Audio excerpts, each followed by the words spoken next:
things that contribute or attribute to us making those decisions. That the church has backpedaled away from everything that is sexual. So as a consequence, when's the last time you heard anything in church about pornography addiction? When is the last time you heard anything in church outside of a Eurocentric moral value system from the 17th century that attributes to where it is that you are when we're not dealing with systemic broken sexuality? What happens that we don't even in circles check each other because you feel comfortable being a saved man at Magic City. You feel all right with a pocket full of 20s because you don't want to go there slipping over somewhere else. What happens when it is that you only do it when you're out of town? When you only do it when you're on a business trip, or you only do it when your wife's not speaking to you?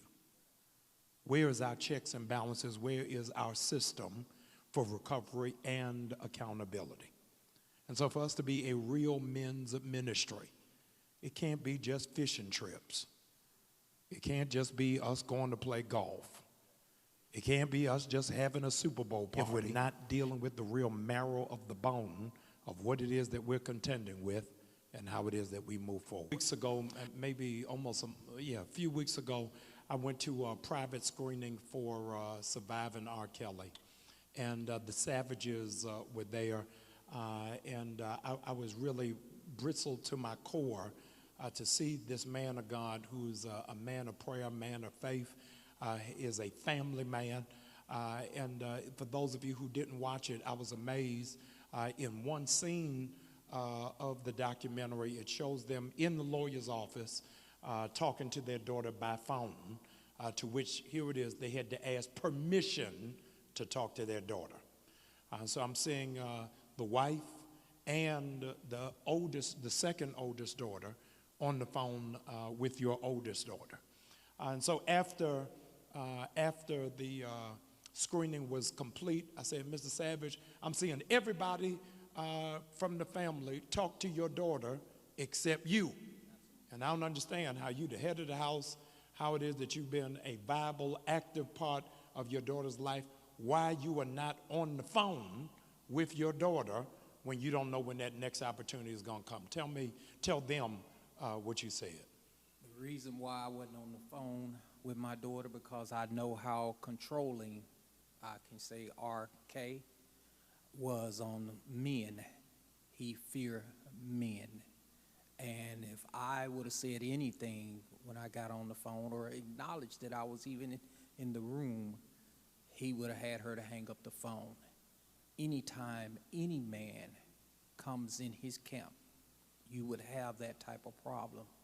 You know, this is a situation where it's chess, it's not checkers. And you have to do everything possible and make every move to make sure that you make the right move. Couple months.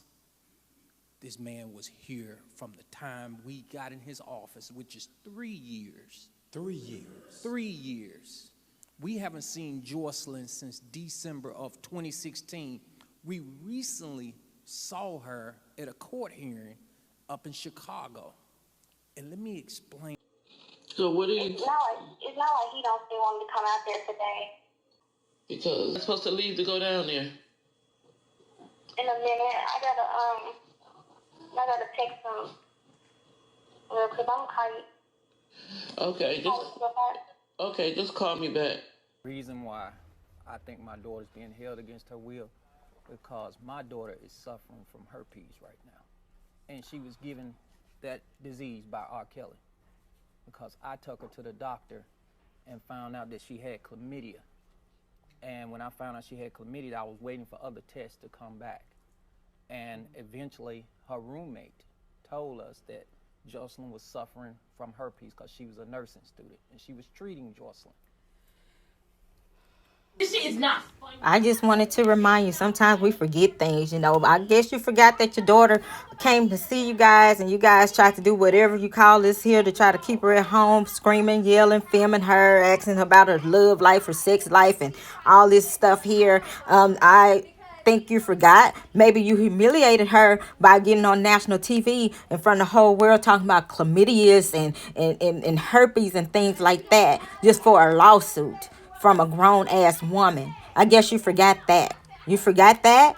So I really think you forgot what happened. You forgotten like, oh my God, we didn't see her, but oh my God, how did she get in the house? And how did I sit there and try to sneak my recording so I could have some footage here?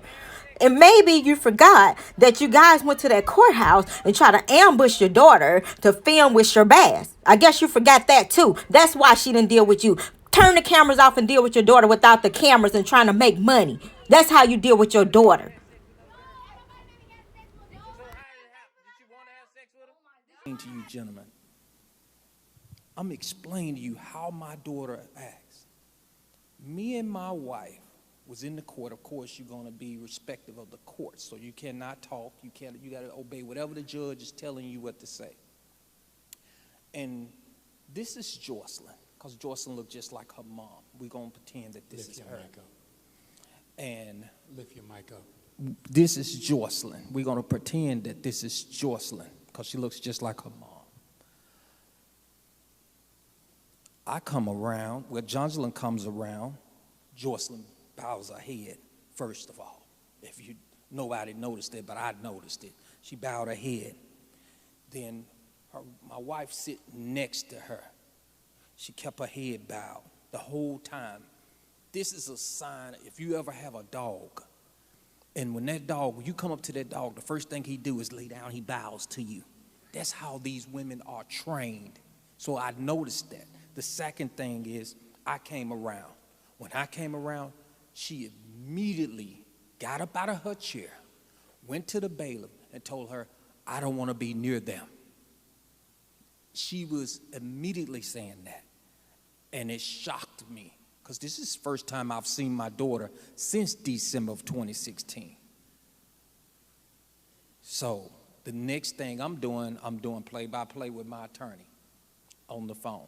Everything I'm telling him what's going on, and he's telling me, tell me what else is going on in that courtroom. So, make a long story short, we got out of the courtroom, we strategized. My wife walked out in the hallway. The bailiff said he knew exactly what was going on. He said, hold up, sir. He said, I'm going to put y'all out in the hallway, and when the judge start talking, I'll bring you back in, but you're going to sit on the right-hand side. Judge read all the rulings that they need to read. Jocelyn comes out. Now, this is the attorney with Jocelyn. My attorney asked me specifically, said, look, see if you can get her name. Any attorney, any smart lawyer, any lawyer that's credible, and I'm not saying she's not, but any lawyer that's credible will give you their name, their first and last name, and a contact. That's all she had to give me. She would not even look at me herself. Remember, Rob only trusts women. She had a woman attorney. Only reason why he got a male attorney, my attorney will answer that. The only reason why, because he's forced in that situation. So we get there. I'm sitting outside. Me and Jocelyn, I said, look, this is how we're going to play this. I'm going to go downstairs because for one reason or another, I asked the bailiff, I said, is there any other way out of here? He said, no. They're in the conference room. It's the only way out is through them front doors. I went downstairs. Me and her brother went downstairs, and my daughter's boyfriend went downstairs. The whole family there. The grandmother, my wife, my other daughter, everybody's there. So when we come out, Jocelyn comes out. When she comes out, she's forced to go upstairs to the restroom, if I'm correct. My wife is still trying to talk to her, and she still would not talk to my wife. Walk through for these men what it has been for you as a father, a natural provider and protector, to have to be cut off from your child. Men, how many men in here have daughters? I love my daughter. I took her to school every day. I picked her up from school every day. And for your daughter, and it's just not my daughter, it was multiple women. There was the young ladies, from kids to young ladies. That's how he said he raised them. So he changed their mindset. So when he changed their mindset, they're not to talk to no man whatsoever. They get in a cab.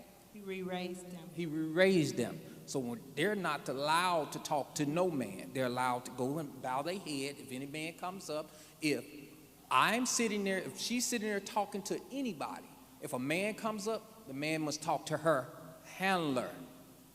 They have handlers. A handler is somebody who controls them when the predator is not around. I mean, we face a gamut of legal hurdles. First and foremost, the first question was whether or not these women were over age. And once it was determined that they were of age when they met him, we faced a host of issues. And so, like Tim said, 3 years ago when they came in my office, after he called me, I first started to strategize, how can I help? Because legally there weren't too many options. But what we had to do was destroy the narrative that's been surrounding this individual and many cases like this, that these are women that no one cares for, that these are women that no one will fight for. And so we took a outside-the-box approach, and we started to destroy the narrative. We had to convince men and women across the country to believe what was going on by taking apart the easy